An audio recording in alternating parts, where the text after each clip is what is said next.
Humans of the cardboard, welcome back to Just Nuts, guys. Today we're taking a look at a brand new TCG exclusive spell card revealed for the 2025 Megatins.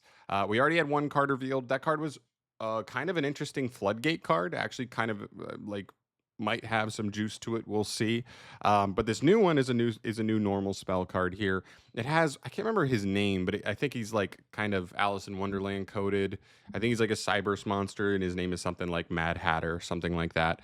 Um, Maybe he's related to the Malice archetype, something like that. But still cool. Let's check out what this card does. The first card was interesting. Let's see how this one rolls. This is a brand new normal spell card. This is how it works. Target one monster your opponent controls that is a face-up monster you own or a face-down defense position monster. So you can target any face-down defense position monster, or you can target a face-up monster that your opponent owns from you. Or I'm sorry, that you own but they control. So they've stolen one of your monsters, or maybe you've summoned something to their field, which is also a possibility here. Stuff like kaijus come to mind as like kind of a going second way to just like summon something to your opponent's field to make this card turned on, which is kind of interesting. If that monster is no longer on the field or is a monster you own. So whether you're targeting the face up one or the face down, it does say here specifically if it's face down, you can reveal it briefly to check. So if you're targeting a face down monster, you can basically flip it up to see if it's one you own, just to confirm, because sometimes face down monsters, you like lose the ability to like know what that card is, but this card specifically says to check. So if the monster you target gets removed, your opponent chains something, removes that card immediately, or even you could chain something yourself to remove it, right? Or it's a monster you own, whether it's face up or face down, you can apply these effects in sequence. Burn your opponent for 200 damage, whatever, and take control of all monsters your opponent controls except that monster. Now that's where you start getting really interesting. Taking control of every monster in your opponent's field except one, that's a little bit stronger. So the ceiling on this card is quite high, right? There are scenarios where this card is winning you the game outright, right? You're taking 3 monsters from your opponent's board. They keep the one that you gave them, or maybe you were able to remove it, and it works out anyway. But pretty cool. The first idea that comes to mind off of this for sure is something like MIMIGHOUL, where just as your inherent archetype and engine, you are just so easily able to, with any main deck MIMIGHOUL name, basically, just go activate in hand to set to your field, activate Bot Herder.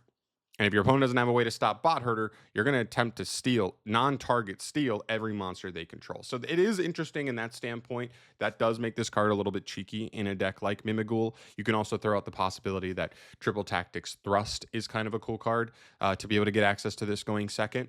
Extra searchability, potentially.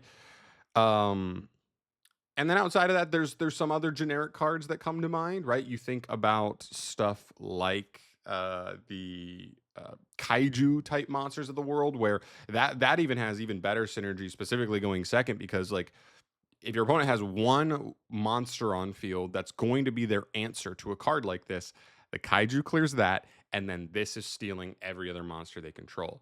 And so if the other monsters don't have a spell negate in any way, you're going to take everything else, and they can't really do anything about it at that point. So it can pair with some cards. I think my overall kind of like decision on this card is kind of that I don't love that it kind of always has to be paired with something else, right? There are the Raigekis of the world, there are the Dark Rulers of the world, those board breaker type cards that don't rely on anything else. Technically, they can get negated, right? That's always like something that exists, but you know what I mean? If you're just playing against a board that doesn't have a response to Dark Ruler, you are just turning off that board, or a board that doesn't handle Raigeki too well, it by itself is breaking a board. This card has to be paired with something, because somehow your opponent has to be getting a monster from you, whether it's them stealing a monster from you or whether it's you giving it to them. And I think a card like this, you just want to rely on yourself more than your opponent. So you'd want to have a plan in place to be able to give it to you, give a monster to your opponent. That's why I think MIMIGHOUL becomes the most interesting archetype here to be able to abuse this card. But it's interesting. I'm not going to say it's a nothing card. There is a world where like maybe some generic stuff comes out that like, um, maybe it's a new hand trap that the way it hand traps your opponent is it jumps onto their field or something. You know what I mean? Something to that effect.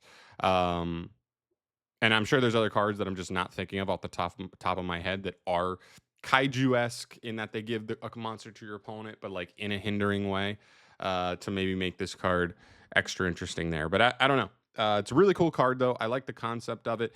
It's just I don't love that it's just so contingent on being paired with something. But also that's kind of how board breakers have worked for not that long, like for not that long, for kind of a longer period over the last couple formats. You're kind of trying to pair two board breakers together.